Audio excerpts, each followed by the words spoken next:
ఉగాది తర్వాత శని సంచారంలో మార్పు వల్ల 12 రాసుల్లో 3 రాసుల వాళ్ళకి సంవత్సరం మొత్తం విశేషమైన రాజయోగం పట్టబోతోంది. ఆ 3 రాసుల్లో మొట్టమొదటి రాశి మకర రాశి.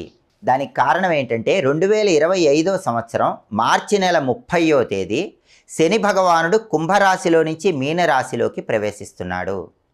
మకర రాశి నుంచి లెక్కబెట్టినప్పుడు మకరం, కుంభం, మీనం. శని సంచారంలో మార్పు జరిగిన మీనరాశి 3వ రాశి అవుతుంది. అంటే మకర రాశి వాళ్ళకి ఉగాది తర్వాత శని భగవానుడు తృతీయంలో 3వ స్థానంలో సంచారం చేస్తున్నాడు. ఇది విశేషమైన రాజయోగాన్ని కలిగిస్తుంది.